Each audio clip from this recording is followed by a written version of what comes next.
تحدث عن روح اللاعبين، وروح اللاعبين شيء مطلوب جدا، ده دليل على انتماء هؤلاء اللاعبين لناديهم ولمكانهم، ولكن هناك نقص في الامكانيات. اللعيبه دي عندها نقص في الامكانيات، في ظروف ماديه بيعاني منها، وبالرغم من ذلك بتقول لي عندهم روح. الروح دي جايه منين؟ روح قتاليه مني، اكيد مني.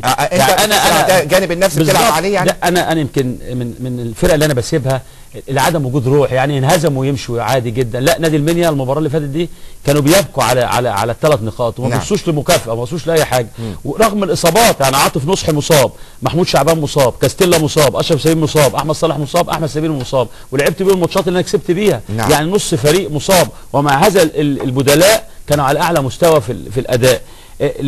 انت قلت ما قبضوش شهرين، هم قبضوا شهر اللي فات، بقى لهم الشهر الجديد ده والشهر اللي جاي اللي هو احنا ماشيين فيه النهارده فيه، يعني باقي لهم شهر يناير وشهر فبراير بالظبط، اللي هو ال 400 جنيه وال 300 جنيه وال 200 جنيه اللي هو الشهريه بتاعتهم. يعني حوالي 900 جنيه لكل لاعب. لا، 400 جنيه الشهر النهارده اللي فات، وعليه 400 تاني، يبقى 800 جنيه. 800 جنيه على ثلاث مراحل اللي هم زي ما قلت لك احنا موزعينها اول وب الف وب وجيم، يعني 400 300 الناشئين حسب بالنسبه للاعبين. لائحه نادي المنيا انا بعتبرها لائحه ضعيفه، مش لائحه بطوله. يعني هي لائحه ضعيفه. ليه ضعيفه؟ الحومديه امبارح لما فاز علينا خد 900 جنيه، احنا كنا بناخد 900 جنيه مع احمد شحات، هم عملوها 400 جنيه. ومع هذا انا قلت لهم يا اولاد مهم جدا نكسب، الفلوس بتبعد انما الانجاز بيتحسب. صحيح. يعني انا 86 صعدت بالمنيا، و92 صعدت بالمنيا، ما حدش عارف انا خدت كام، بس عارفين انا صعدت بنادي المنيا سنه 92. فالانجاز يا اولاد بيتحسب لكم انتوا. يعني ايمن حسين لما تصعد بنادي المنيا هيتكتب لك انك صعدت بنادي المنيا سنه كذا، مش هيتكتب لك انك خدت فلوس من نادي المنيا الرياضي. فنحوا الفلوس دي جانبا، عاوزين نركز في الكوره.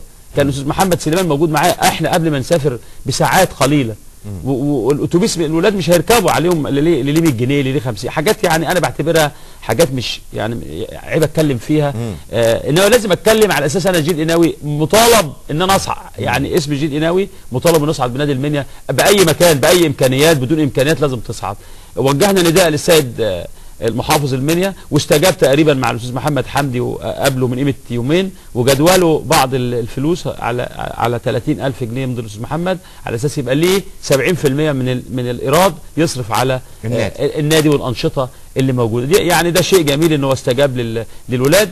الحاجه الثانيه اللي انا بقولها لحضرتك، اتفضل. الامكانيات. انا لما اكون شديد ناوي مش بقبض، انا ما ازعلش، مش مشكله، لان زي ما قلت لك سابقا انا مش هيفرق معايا لو كيبي مدرب من القاهره وما اخدش مرتبه الشهر الاول والثاني هيمشي. صحيح. انا ما ينفعش امشي. يعني انا لازم اتواجد. ابن من ابناء بالظبط، برافو عليك، انا ابن من ابناء هذا النادي، وهتحمل المسؤوليه كامله في نادي المنيا الرياضي.